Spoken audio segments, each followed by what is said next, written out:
My cheating wife slept with a billionaire to steal my fortune. Now she's trapped in her own game.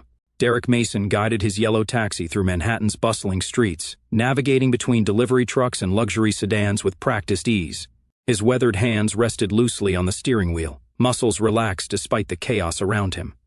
At 42, he had perfected the art of invisibility, becoming just another face in New York's endless stream of cab drivers. A young woman in a business suit tapped on his window at a red light. Derek unlocked the doors with a gentle click. "Where to, miss?" "Goldman Sachs, please," she said, barely looking up from her phone, exactly how Derek preferred it. As he merged into traffic, Derek caught a glimpse of himself in the rearview mirror.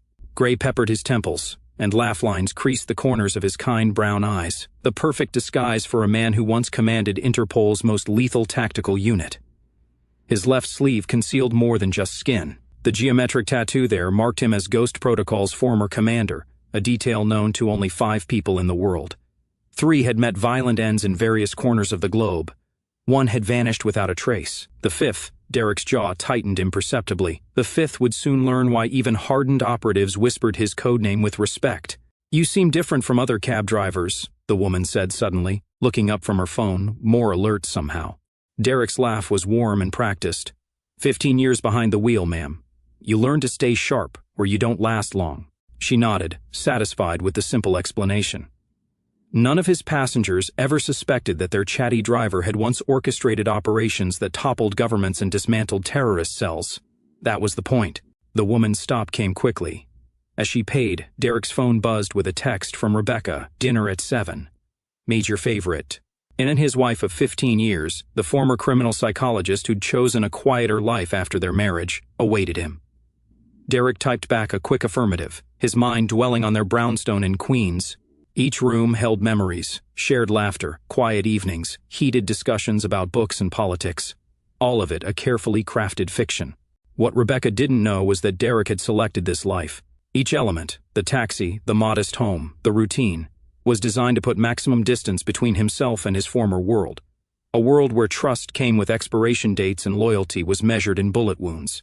But Rebecca had secrets of her own. In their bedroom closet, hidden behind winter coats, a burner phone held 8 months of messages plotting Derek's death, each one typed with the same hands that caressed his face and prepared his meals. The day continued like any other. Derek picked up businessmen heading to meetings, tourists seeking landmarks, and locals running errands. Each fare added to his carefully maintained facade of normalcy, yet beneath the surface, years of training kept his senses razor sharp. He noticed the black SUV that passed his taxi 3 times in different neighborhoods, logged the man in the gray suit who appeared at 2 separate pickup locations, and filed away the slight bulge under jackets that betrayed concealed weapons. Old habits died hard. At 6:45 p.m., Derek pulled into his usual parking spot. The brownstone's familiar facade greeted him, warm lights glowing in the kitchen window.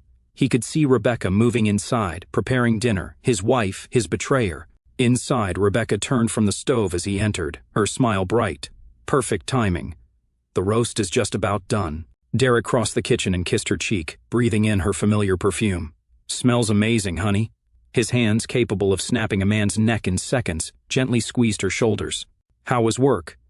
Rebecca stirred a pot of sauce, her wedding ring catching the light.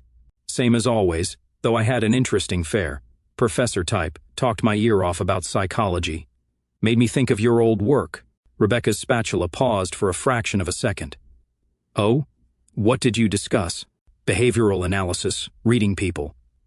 Derek watched her reaction in the window's reflection. He had some fascinating theories about deception. "I don't miss those days," Rebecca said smoothly. "Too much darkness. I prefer our quiet life." Derek set the table as she finished cooking, each movement deliberate and measured.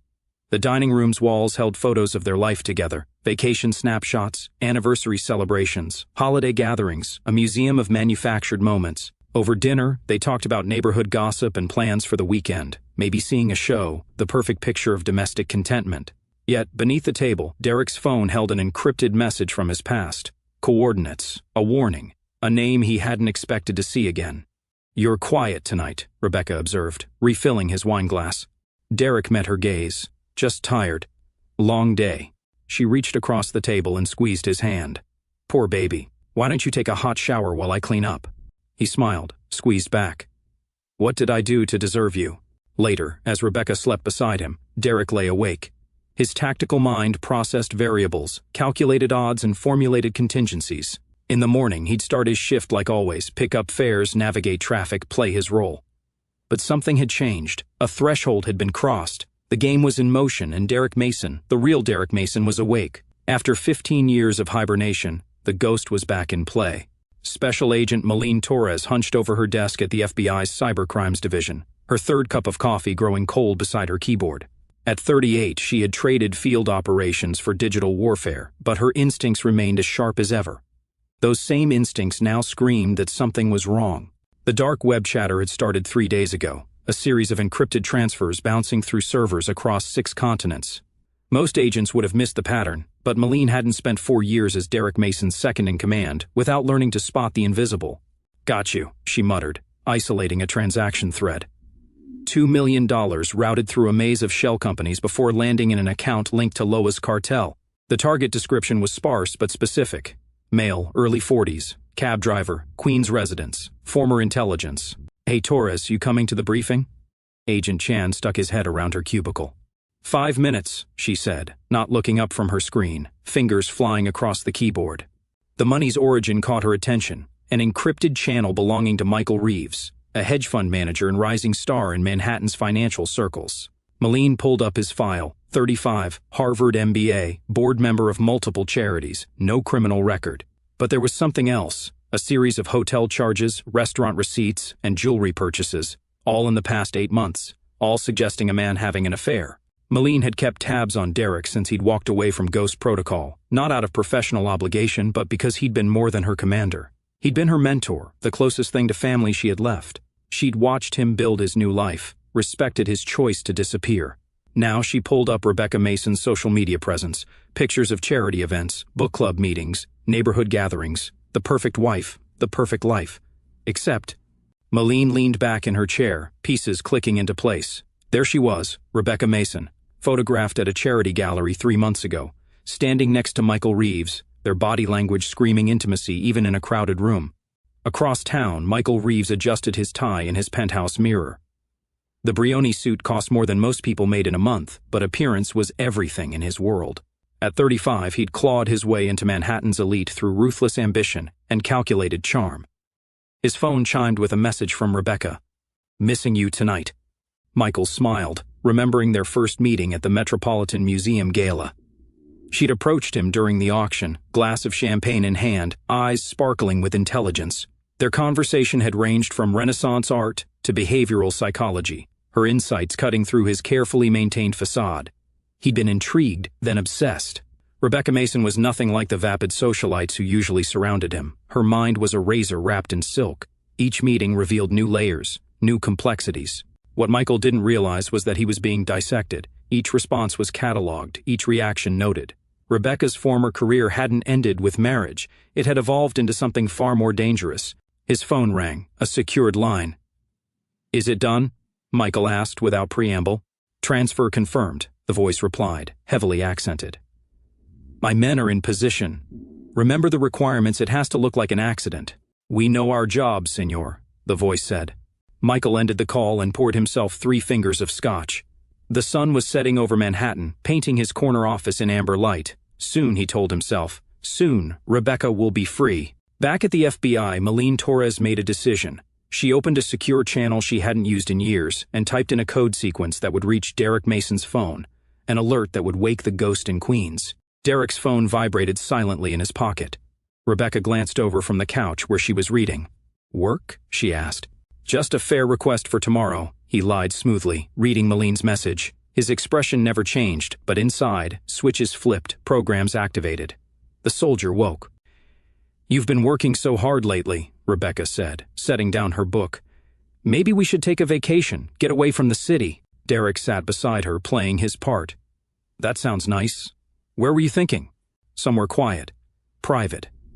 She leaned against him, her breath warm on his neck. "Just the 2 of us." His arm went around her shoulders, muscles relaxed even as his mind processed the subtle threat in her words. Somewhere quiet, somewhere isolated, somewhere a body might never be found. "Let me check my schedule," he said, kissing her temple. That night, while Rebecca slept, Derek accessed the surveillance system he'd installed years ago, not out of suspicion. Protocol didn't allow for such weaknesses. Every conversation, message, and whispered phone call had been recorded and archived. He found what he was looking for quickly, Rebecca's voice, speaking to Michael Reeves. Derek's just a dumb taxi driver. Once he's gone, we'll have everything. In his home office, surrounded by evidence of his wife's betrayal, Derek Mason allowed himself a small, cold smile. They thought they were hunting a cab driver. They were hunting the ghost. The burner phone buzzed in Rebecca's purse during her Wednesday book club meeting. She excused herself to the bathroom of her friend Sarah's tastefully decorated brownstone, fingers trembling slightly as she read Michael's message, "Contact made." 3 days? Rebecca stared at her reflection in the antique mirror. A successful psychologist would have recognized the signs of cognitive dissonance in her expression, the conflict between her calculated exterior and the ruthless machinery of her mind. She typed back, "No mistakes. Make it clean." Returning to the living room, Rebecca rejoined the discussion of that month's bestseller with practiced enthusiasm. None of the women noticed anything amiss. They saw only what she wanted them to see. The supportive wife who'd chosen love over career ambition. "Rebecca, you've been quiet about the ending," Sarah prompted. "What did you think?" "I found the protagonist's motivation unconvincing," Rebecca answered, drawing on years of academic analysis. His actions contradicted established behavioral patterns. The irony of her criticism wasn't lost on her. Here she sat, discussing fictional characters while orchestrating her husband's murder. But Derek had made it necessary. His carefully maintained facade of normalcy had frustrated her research for years. Across town, Derek's taxi pulled up outside a nondescript office building. Ray Sullivan climbed into the back seat, his muscular frame barely contained by a tailored suit. The former Marine sniper had saved Derek's life in Belgrade during an operation gone wrong. Now he worked private security, maintaining a network of contacts that kept him informed of underworld movements. "Thanks for meeting," Derek said, pulling into traffic. "Wouldn't miss it," Ray replied, his voice gravelly from years of combat and cigars. "Been too long, Ghost. What do you have?" "Loa sent 3 men to New York last week, led by El Coyote." Derek's hands tightened fractionally on the wheel. Javier Mendoza, also known as Coyote, had earned his reputation making deaths look like accidents. His presence confirmed the professional nature of the hit. "They're staying in Brooklyn," Ray continued. "Industrial District. I've got eyes on them." "Any connection to Romano's crew?" "Not yet, but Vince has been asking questions about you. Subtle ones." Derek processed this information. Vincent Romano had lost his brother to a ghost protocol operation years ago. If Rebecca had reached out to him. "Watch Romano," Derek instructed. "He'll make a move soon." "What about your wife?" Derek's expression didn't change. "Focus on the cartel. I'll handle Rebecca." After dropping Ray off, Derek began implementing countermeasures. He modified his routes, varying his schedule while maintaining the appearance of routine. Security systems in the brownstone were upgraded under the guise of home improvement projects. Rebecca noticed nothing unusual. Her attention focused on Michael Reeves, their messages growing bolder as the deadline approached. Each conversation was captured by Derek's surveillance, archived alongside years of data. In his FBI office, Michael Reeves touched the small scar on his neck, a souvenir from his first meeting with Rebecca. She'd traced it with a fingernail during dinner, eyes gleaming with interest. "Tell me how you got it," she prompted. The truth, a childhood accident, seemed inadequate, so he'd invented a story about a mugging, watching her reaction. Her fascination with violence should have been a warning sign. Now he sat in his corner office, billions in assets under his control, orchestrating a murder with borrowed cartel muscle. The absurdity wasn't lost on him. His phone rang, a blocked number. "Mr. Reeves." The voice was female, professional. "Special Agent Torres, FBI Cybercrimes Division. We should talk." Michael's blood ran cold. "I'm in meetings all day. Make time, or I make a call to the SEC about certain offshore transactions." After hanging up, Michael poured himself a drink with shaking hands. He didn't notice the small red dot appearing on his chest, Ray Sullivan, testing sightlines from a neighboring building. That evening, Rebecca prepared dinner while Derek watched the news. The facade of domestic tranquility remained intact, but subtle shifts had occurred. Pieces were moving on the board. "I ran into Sarah today," Rebecca said, chopping vegetables. "She mentioned a vacation home in Vermont. Very private. Perfect for a getaway." Derek smiled, noting the location for future reference. "Sounds nice. We could go next week, just disappear for a while." "Let me check my schedule at the depot." Later, as Rebecca worked in her home office, Derek accessed her encrypted files. Her research hadn't stopped with marriage. It had evolved into a systematic study of breaking hardened operatives. Their entire relationship had been an experiment in long-term psychological manipulation. In the bedroom they shared, Derek watched his wife sleep.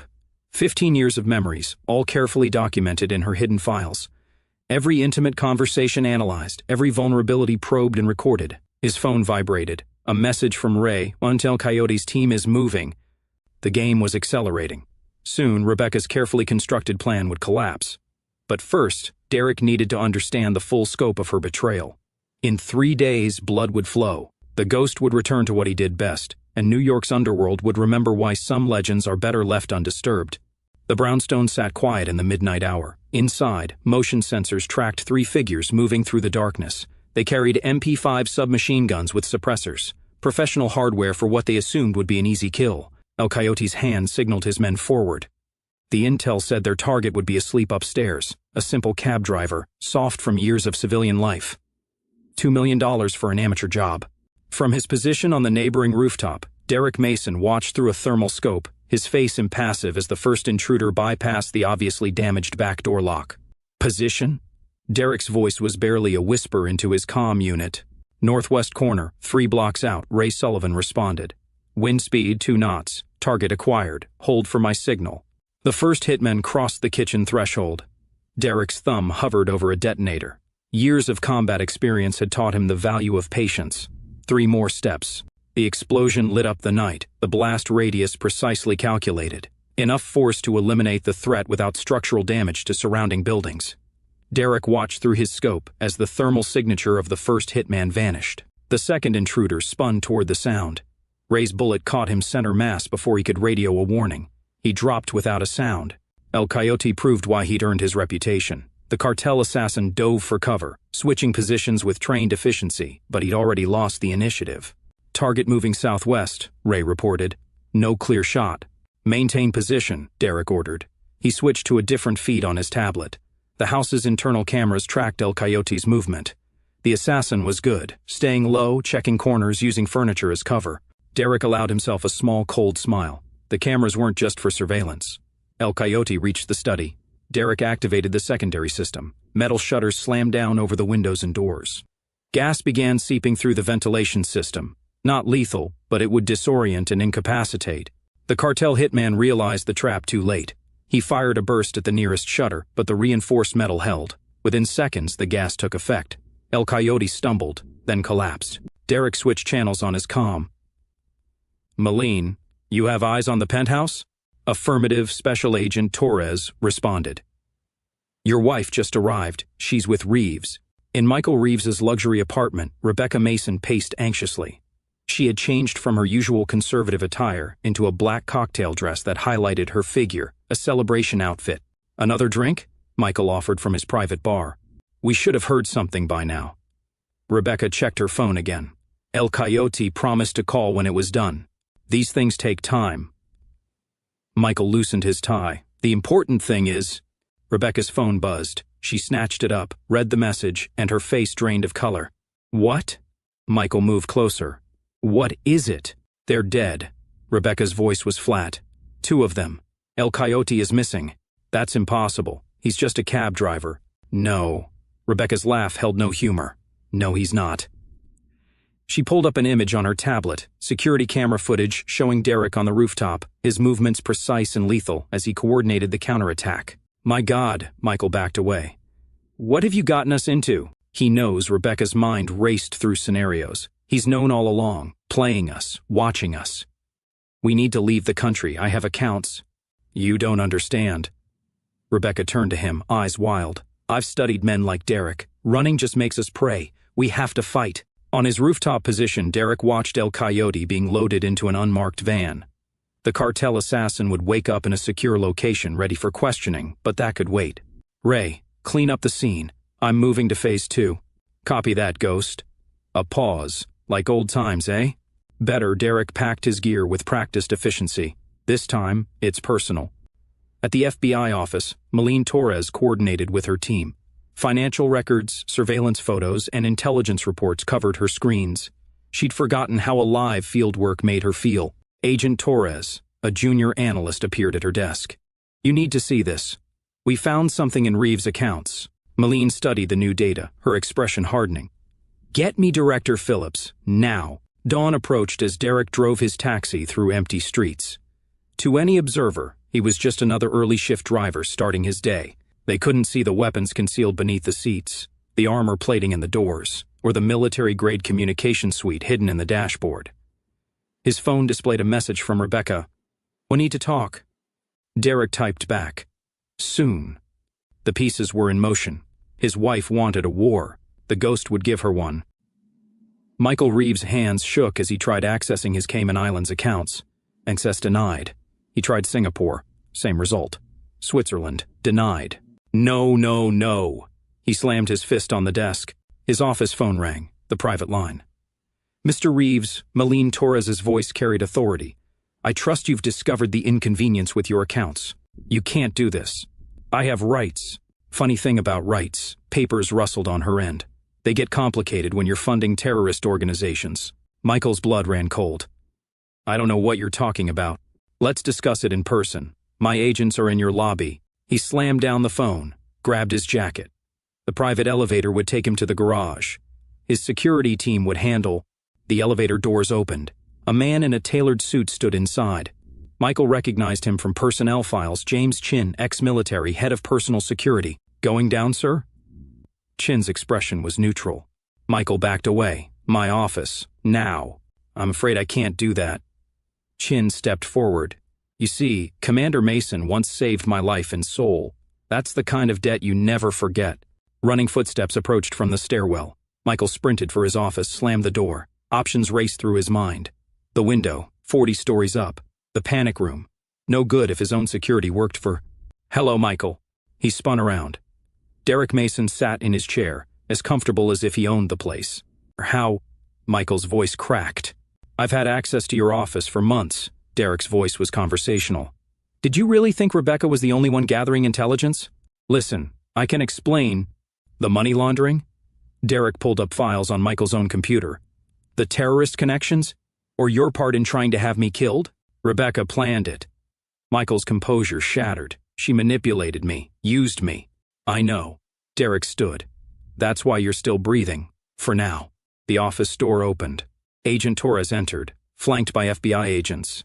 "Michael Reeves," she began, "you're under arrest for conspiracy to commit murder, money laundering, and providing material support to terrorist organizations." As they led him away, Michael caught a glimpse of his reflection in the office window. He barely recognized himself. Across town, Rebecca Mason made her move. The meeting with Vincent Romano took place in the back room of his restaurant, classical music masking their conversation. "I have proof." Rebecca slid a file across the table. "Your brother's death wasn't random. It was a ghost protocol operation." Romano studied the documents, his face darkening. "Where did you get this?" 15 years of marriage provides access." Rebecca sipped her wine. "Derek Mason led the team that killed Marco." "The cab driver?" Romano's knuckles whitened around his glass. "That's impossible." "Look at the photos." Romano did. His brother's murder had haunted him for a decade. Now he had a name, a face. "What do you want? Help me finish what El Coyote couldn't." Rebecca leaned forward. "You get revenge. I get freedom." "My men will handle it." "No," Rebecca's voice sharpened. "We do this my way. Derek's not just trained. He's brilliant. We need to be smarter." As if on cue, gunfire erupted outside. Romano's guard shouted. Cars screeched. Rebecca smiled. "Right on schedule." Derek's taxi tore through the streets, Romano's vehicles in pursuit. The cab's engine had been modified, its frame reinforced. A pursuit vehicle rammed him from behind. The impact barely registered. "Target acquired." Ray's voice came through the comm. Taking the shot. The pursuer's front tire exploded. The car swerved, collided with a parked truck. 2 more vehicles gained ground. Professional drivers, Derek noted. Romano wasn't using street thugs. "Having fun?" Malene's voice crackled over the radio. "Like a retirement party." Derek spun the wheel, the taxi drifting around a corner. "How's our guest?" El Coyote's feeling chatty. "You'll want to hear this." A burst of gunfire shattered Derek's back window. He triggered the smoke dispensers, filling the street behind him with thick cover. The pursuit cars emerged from the smoke, only to find the taxi gone. They slowed, searching. Derek watched from an alley as they passed. "Amateur move." "Copy," Ray said. 2 more sniper shots, 2 more disabled vehicles. In Romano's restaurant, Rebecca watched the chaos through traffic cameras. Each move calculated, each reaction predicted. Derek wasn't just surviving. He was sending a message. Your men failed, she turned to Romano. Now we do it my way. What's the play? Rebecca pulled out her phone, showed him a text message. Derek thinks he's hunting us. Time to show him who the real predator is. Ray Sullivan's laptop displayed a grid of encrypted files, each one containing years of Rebecca's research, meticulously documented experiments in breaking hardened operatives. Jesus Christ, Ray scrolled through the data. She recorded everything. Derek stood behind him, face unreadable. The safe house they'd chosen belonged to Malene, off the books, secure. Play the latest file. Audio filled the room, Rebecca's voice clinical and detached. And subject continues to maintain operational deception protocols, even in intimate settings. Standard infiltration techniques prove ineffective. Recommendation: escalate to Phase 3 testing. Phase 3? Ray looked up. She staged arguments. Derek's voice was controlled, created scenarios to test my reactions under emotional stress. The whole marriage was a laboratory. There's more. Ray opened another file. Look at the formatting, the terminology. This isn't independent research. Malene entered, carrying fresh intel. He's right. We traced the documentation protocols.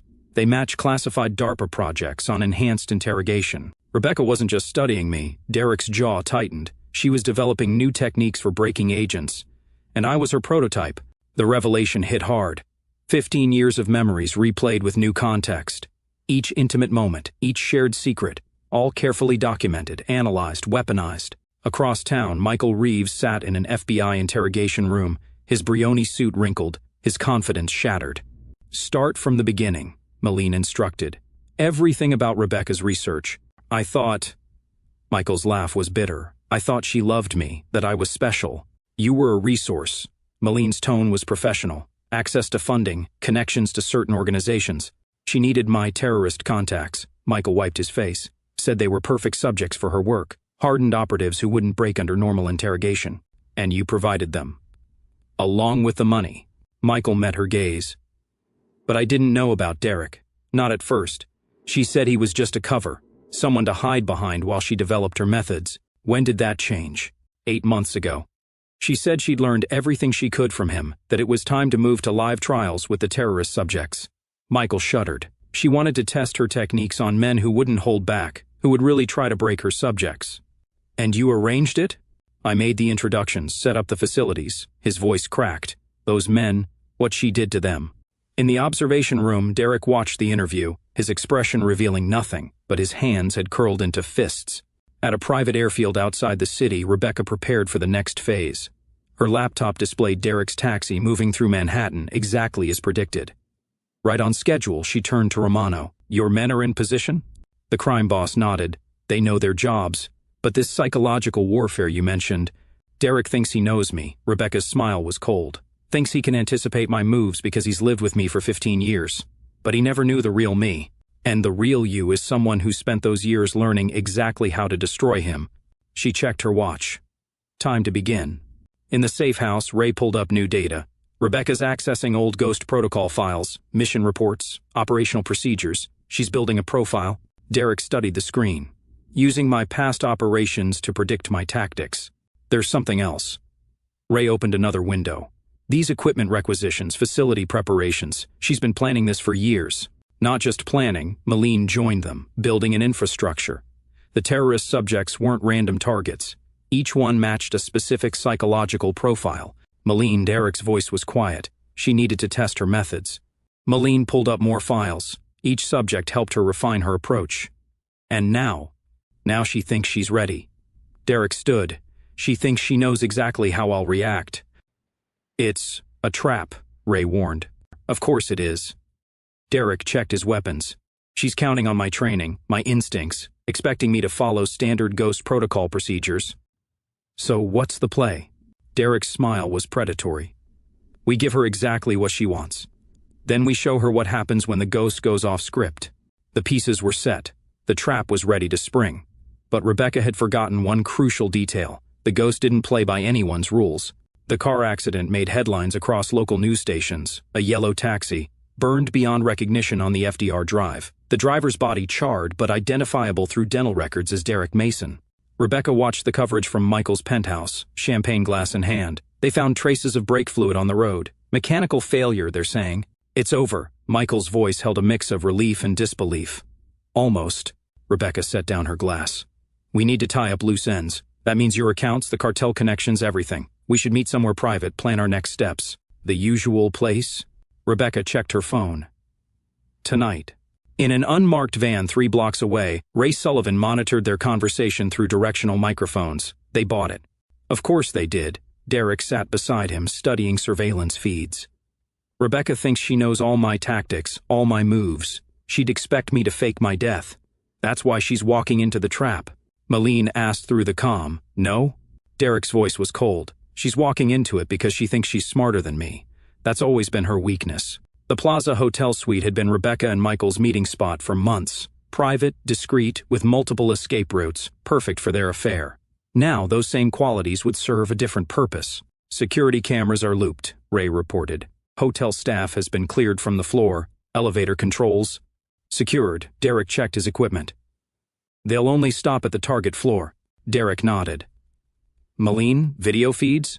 Ready. All evidence compiled and verified. Michael arrived first, nervous energy making him pace the suite. Rebecca followed 10 minutes later, wearing a black designer dress that cost more than most people's monthly salary. To us, she poured champagne and to new beginnings. The lights went out. Metal shutters slammed down over the windows. The doors locked with heavy mechanical clicks. Screens emerged from hidden panels in the walls, flickering to life. What's happening? Michael grabbed his phone. No signal. Rebecca spun in place, analyzing exits, searching for weaknesses. Her training kicked in, not the academic kind, but the covert operational experience she'd hidden for 15 years. Derek's voice filled the room, coming from all directions. Rebecca. The screens activated. Multiple video feeds began playing simultaneously, Rebecca and Michael at restaurants, hotels, planning Derek's murder. But there was more. Michael's meetings with terrorist financiers, footage of money exchanges, weapons deals. Impossible. Rebecca's mask cracked. We were careful. You were predictable. Derek's tone carried no emotion. You studied me for 15 years, learned my patterns, my techniques. But you forgot something crucial. And what's that, darling? Rebecca's voice dripped sarcasm, hiding her growing fear. I let you see exactly what I wanted you to see. New footage appeared, Rebecca conducting her experiments on captured operatives, clinical notes detailing psychological breaking points, evidence of torture disguised as research. Your work impressed certain agencies, Derek continued. They're very interested in studying your methods. From the other side of the glass, Michael broke first. He ran to the door, pounded on it. Let me out! I'll tell you everything! Coward. Rebecca's contempt was visible. He's bluffing. He wouldn't risk exposing his own past. You mean Ghost Protocol? The screens changed again, showing official documents. The unit was officially dissolved years ago, all records sealed or destroyed. Rebecca's eyes widened as she recognized her own secret files, the ones she'd planned to use as leverage, now marked with official intelligence agency stamps. You didn't just study me, Rebecca. You documented everything. And now your research belongs to people who specialize in turning hunters into prey. The psychological assault continued for hours. Each screen targeted different vulnerabilities, personal conversations, secret meetings, hidden accounts. All the layers of deception stripped away until nothing remained but truth. Michael cracked by dawn, huddled in a corner, confessing everything, names, dates, accounts, a flood of information that would keep federal prosecutors busy for years. Rebecca stood her ground, defiant, even as her carefully constructed world crumbled. She'd underestimated Derek once. She wouldn't give him the satisfaction again. You won't kill me, she said to the hidden speakers. You don't have it in you. 15 years of marriage proved that. Kill you? Derek's laugh held no warmth. Death would be a mercy. No, I learned from your research. The best punishment isn't physical, it's psychological. The screens displayed new information, her research methods being implemented in black sites worldwide, her techniques refined and turned against high-value targets, her name becoming synonymous with breakthrough advances in psychological warfare. Your work will live forever. Derek's voice was almost gentle. And so will you, under observation, under study, a living testament to the effectiveness of your own methods. Rebecca's composure finally broke, not from fear or guilt, but from the realization that her life's work would become her prison. She'd be dissected, analyzed, just as she'd done to others. "You're not as clever as you think," she spat. "El Coyote is still out there. He'll find you." About that. The hotel's parking garage was empty except for a few luxury vehicles. El Coyote moved between them, his reputation on the line. The cartel wouldn't forgive another failure. His intel said the ghost would come here after dealing with his wife. Professional pride demanded a final confrontation. "Looking for me?" El Coyote spun, weapon raised. Derek Mason stood 20 feet away, unarmed. "You're dead." The assassin's finger tightened on the trigger. Disappointed? Derek's stance was relaxed. "Or just embarrassed that a cab driver outsmarted you?" El Coyote fired. Derek moved with impossible speed, closing the distance before the assassin could adjust his aim. The gun went flying. The fight was brutal. El Coyote was younger, faster, trained in multiple combat styles. He landed several solid hits, driving Derek back against a concrete pillar. "Not bad." Derek wiped blood from his lip.